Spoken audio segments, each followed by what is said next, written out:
Hey guys, I wanted to whiz you through the products that I use today because they're nearly all new and give you my first impressions. So it's only going to be a very brief mention of each thing.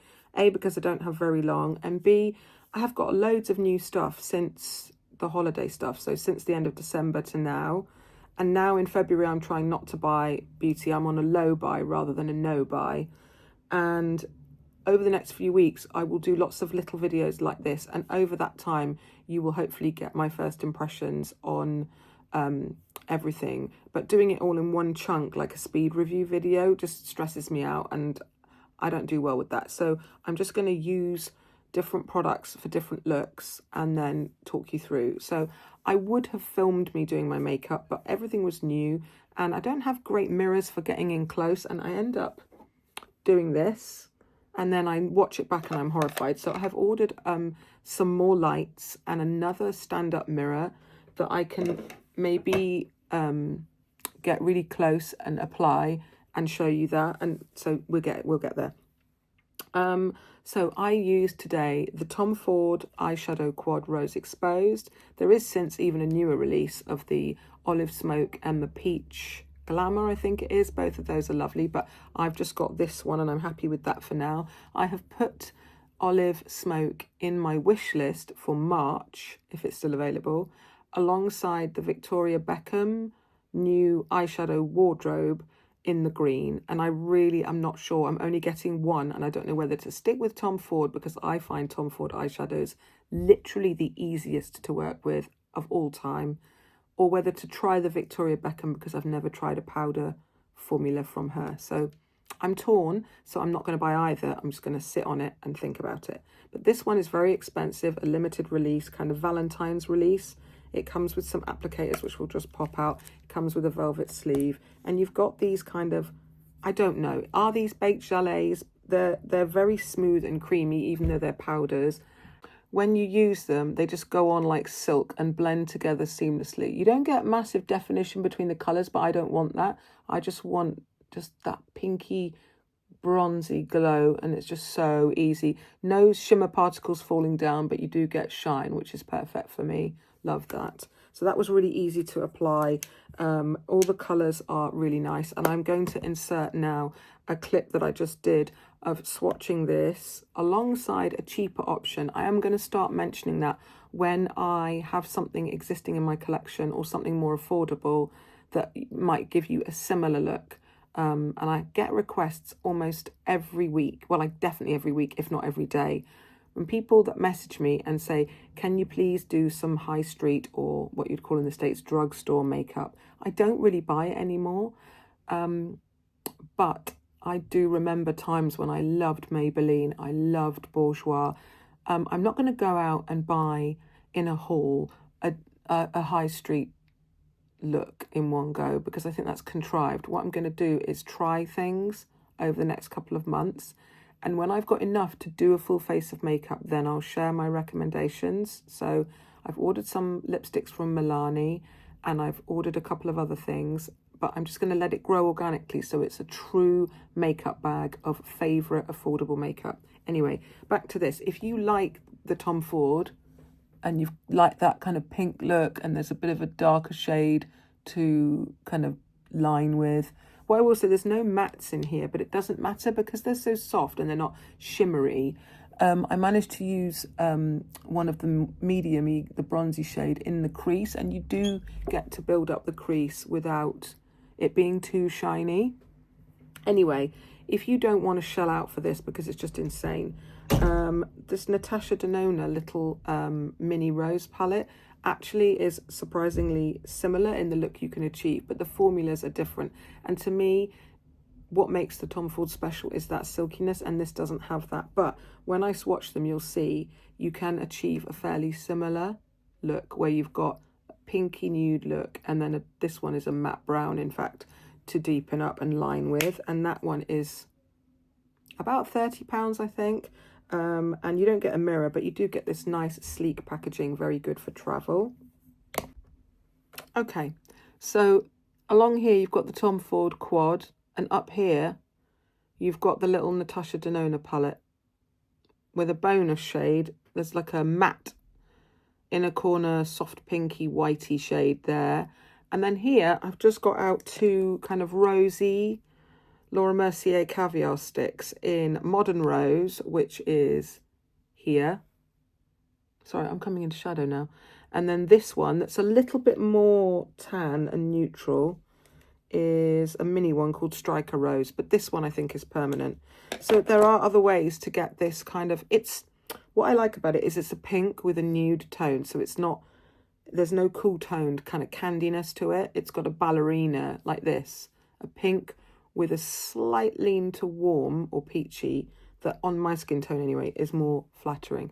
But I just wanted to share that because this is really affordable and I use it loads and I really like it. What the Tom Ford's got going for it, just one more look. The Tom Ford is just a different formula. You haven't got anything close to that bronzy shade, but there is a mid-toned pink that's matte in the Natasha Denona that you could use to deepen up the crease like you would use this. But that bronzy shade stops the look being too pink on the eye. So anyway, I just wanted to show you that because it's literally like a third, not quite, but nearly a third of the price. So that's the eyeliner. The lipstick that came with it, there were two options. One was quite red and I can't remember the name. I got West Coast, which is this kind of pinky brown, really nice. It's a satin, lightweight, I can't really feel it, which is my favourite. Beautiful colour, not too saturated.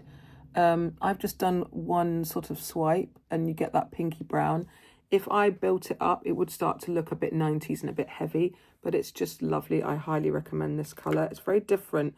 I didn't have anything like that in my collection and I didn't have any Tom Ford lipsticks in my collection, so that's how I'm justifying that one. I revisited the Dior Forever Hydra Nude today.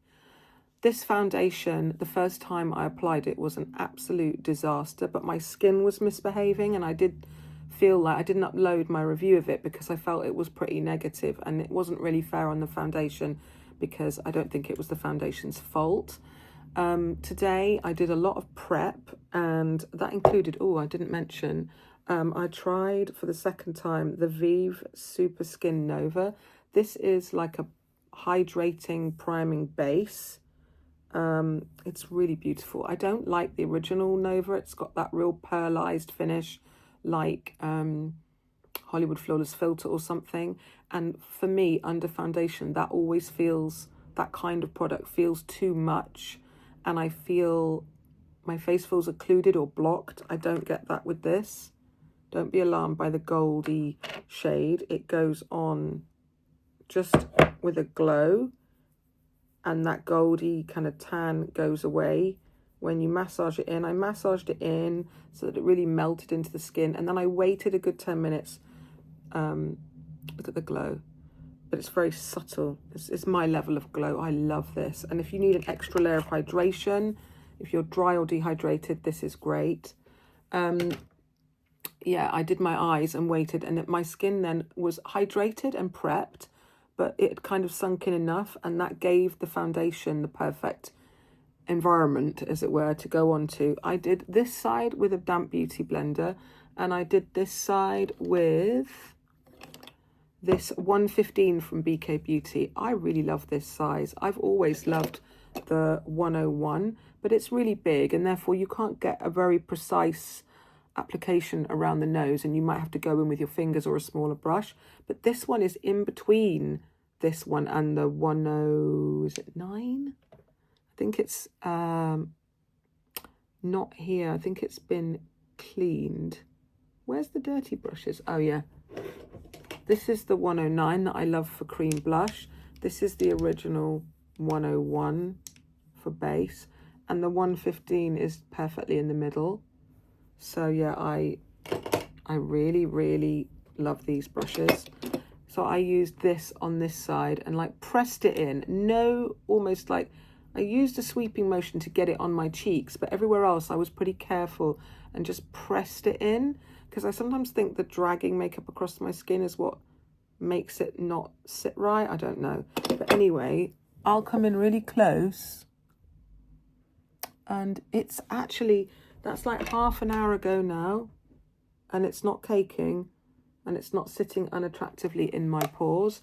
So maybe I can make this foundation work. I used one pump on each side, and I feel like that was borderline too much. There was enough left on the brush that I went over my hyperpigmentation to sort of conceal and build it up a bit. And I must say, when it was freshly applied, I felt a bit cakey and heavy, but I have now set with some Givenchy powder, not on my cheeks, just where I need it, like my chin, my nose, under my eyes, and here, and then done a spray, a setting spray.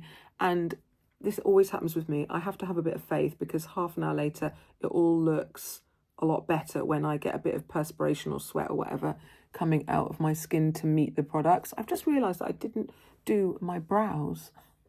Anyway, so actually the jury's out on this. I think I will continue to play with it. What I find about Dior foundations, I also have the stick. They're not guaranteed winners. You know, they're not reliable in that no matter what my skin is like, they look amazing. And I do have products that are like that, so it's possible. My Lisa Eldridge skin tint, my Gucci cushion foundation, both of those just never look bad no matter what state my skin is in. So sometimes I resent foundations where I have to work really hard to make them work, but yeah, as for a light, it feels really nice and light, so I feel like I will get my use out of this. I just have to keep experimenting and see if I can get this effect every time. And also, I will maybe do an update, maybe over on my Instagram or something, or I will add it on the end of this video. Yeah, I'll come back and do a mini check-in and see if it stayed nice. Because sometimes with me, if I do a lot of hydration under makeup so that it does melt into my skin, that shortens the wear time and it starts to sort of break up in it and get a bit greasy. So we have to see if that happens, but I hope not. Okay, I also then used the Rare Beauty Contour liquid in Mellow. So the lightest shade, I think it's called Gentle, and then shade 3 are much more cool. This is a tiny bit warmer. It's still not warm, but it's just warmer and not so grey or mushroomy toned. And I followed my hunch and I was right. This is the perfect light contour shade for me. You get loads. Look at the size of this thing. And there it is there.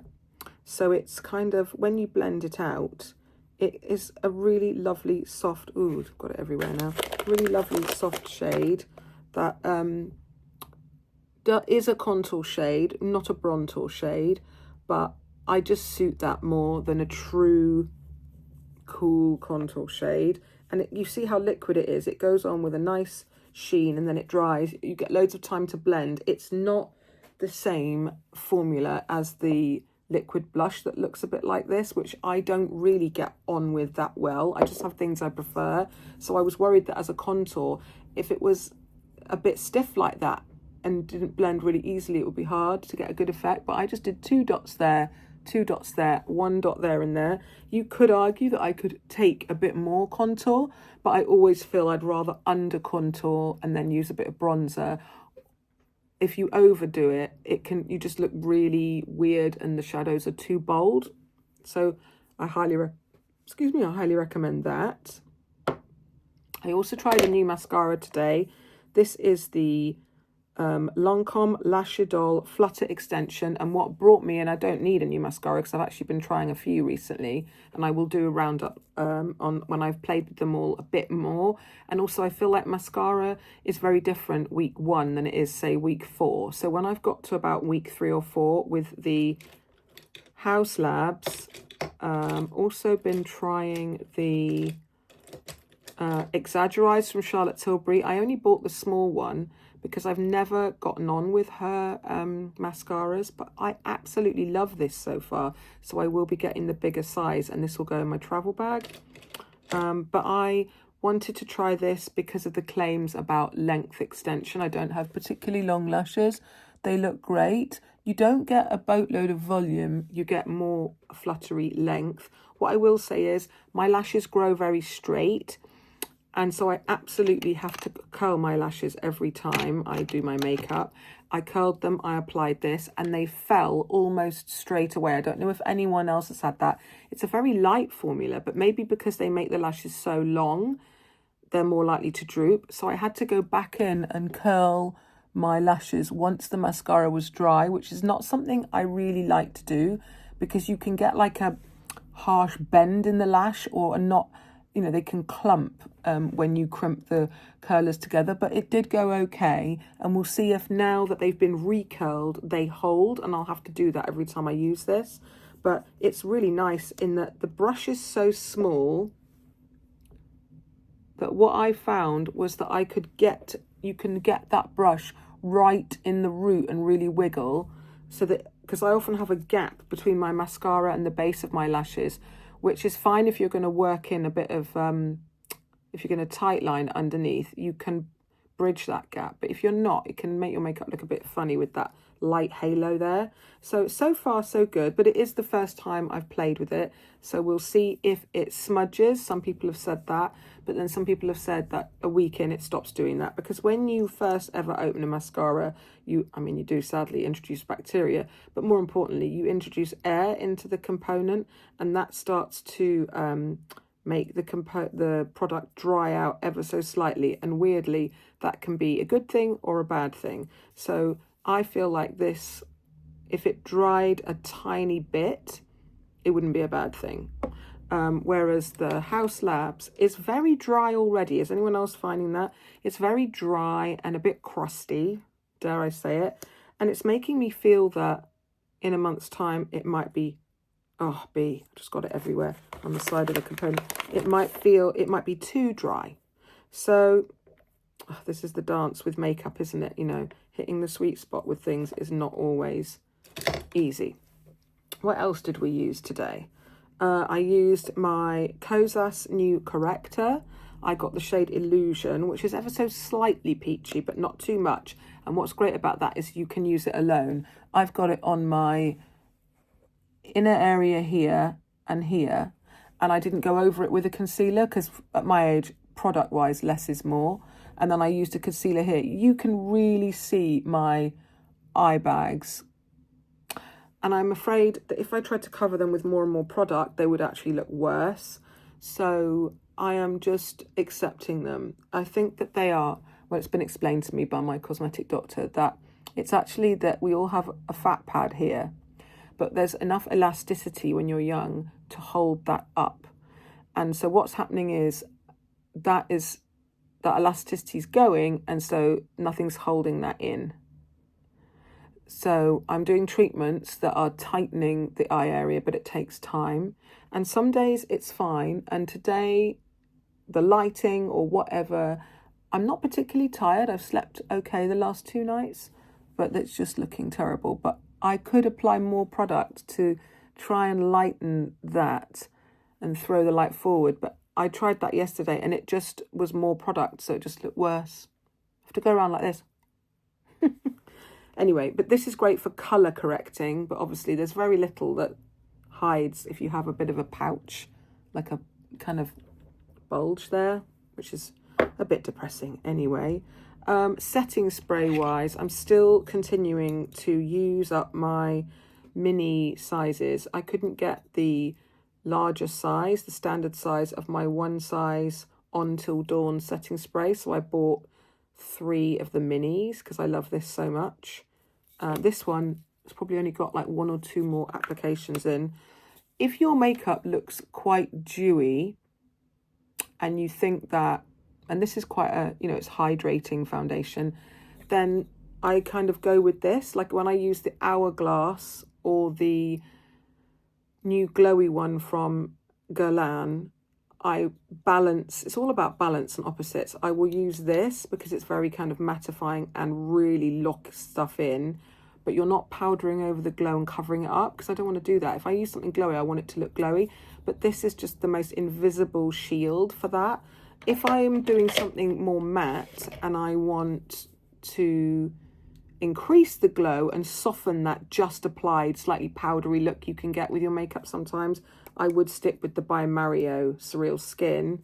I've also just ordered the new Fenty U setting spray on the recommendation from Sally Hughes. Everybody should follow her. She does these product roundups and new in and stuff on her Instagram, and She said that she really loves the Fenty You because it's a very fine mist.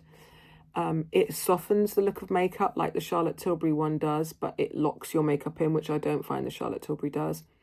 And also it contains no alcohol, and most of these contain alcohol. So I thought that was worth trying. What else? Oh, blush. I already put it away in my new dedicated blush drawer, which is making me very happy because blush is probably my favourite makeup product. It changes, but because I do love a lippy, but I think blush is the most transformative on me at my age that brings my makeup together. It's the bit that just can't be skipped, whereas eyeshadow is optional most days, especially when I'm in a hurry. So I got 2 of the new Natasha Denona High Blush. The first one I got was the slightly peachy one. The components are different colours depending on what one you get. So this one is, oh, so hard to read these things. Simply Shy. It's a cream formula and you get a blush and a highlight. But I could not resist when I saw it on my friend's channel. Oh, hang on. Which is which? Oh my goodness. The writing's really see-through on this one. Well, this is... Oh no. I tell a lie. I got those wrong. And this is Simply Shy. I did think that looked a bit dark. This is what I wore today. The mauve one. Now, what put me off at first is this highlight. I don't like a super pigmented highlighter, so I didn't use it as a highlighter. I used it as a topper. I used the mauvey blush. Just swatch that for you. Oh, it's so creamy. I used the mauvey blush, and then I topped it with... They do feel different. The blushes are very creamy, and then the highlight is a bit more of a stiff formula. But that's them separately. And then I'll put a bit of the like topper or highlighter over that mauve, and it just softens the colour and warmed it up a bit. And if you blend them all together, you get this beautiful shade. So those are amazing. They are amazing. Isn't it funny how we all perceive makeup so differently? Like, there's been a lot of blush releases lately, and some people love the YSL, and that's been like the be all and end all. And I have to be honest, I much prefer these. I do love a powder blush, but I much prefer the terracotta ones from Galan and the Gucci ones. I do have 2 shades in the new YSL, but I'm just underwhelmed. There's nothing wrong with them, but they just feel, to be honest, like any old powder blush to me. It's the packaging, that's what lures everybody in. And I didn't do anything with my brows. And that's the look, really. Quite kind of mauvey pink with a hint of browns kind of through the bronzy eyeshadow in that Tom Ford and the brownie lip.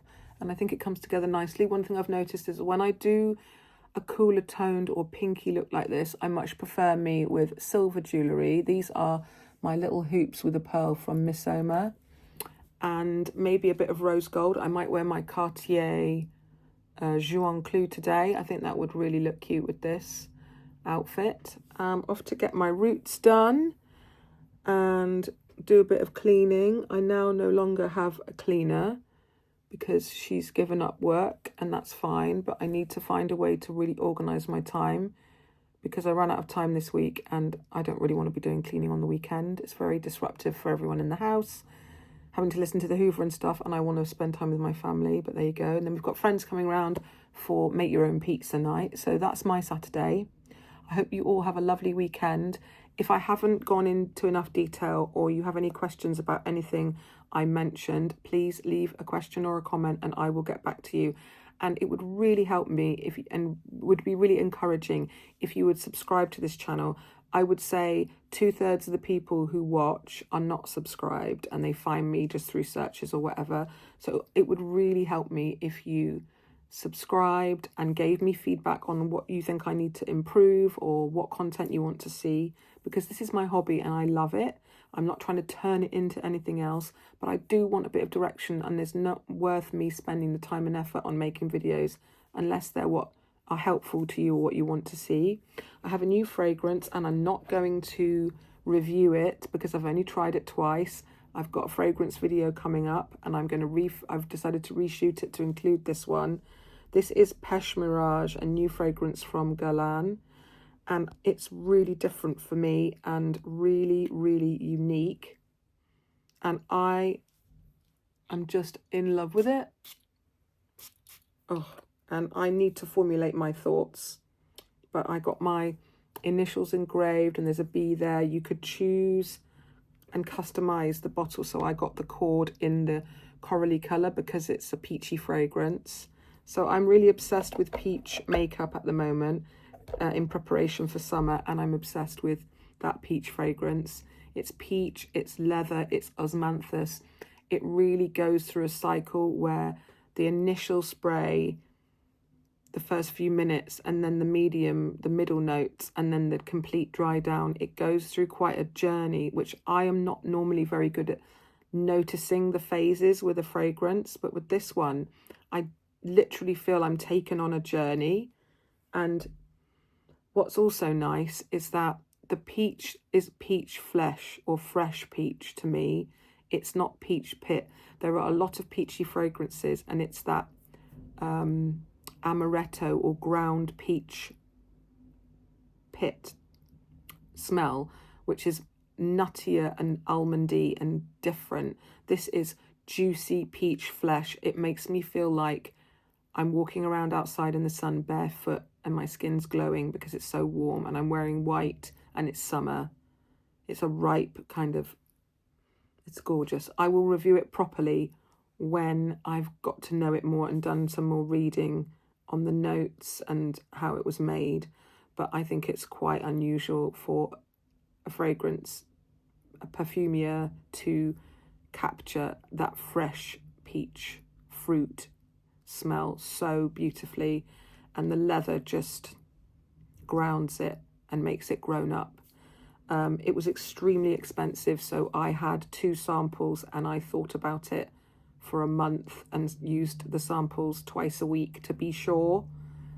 But I love it, and I also love it combined with a much more affordable cherry blossom fragrance that I love, where they got combined on me accidentally the other day, and that makes it go from this quite sophisticated, heady, peachy, leathery smell to something more girly and youthful. So I will be sharing that too, because it's quite unexpected. Anyway, I've been talking to you for 24 minutes. That's quite enough. I hope you enjoy this video. I hope you enjoy this pinky, girly look that I did. I'm really happy with how it turned out. I don't know about you, but when my makeup is good, the day is usually more successful, and it makes me feel really happy. Have a wonderful weekend, everybody. I love you lots. Bye.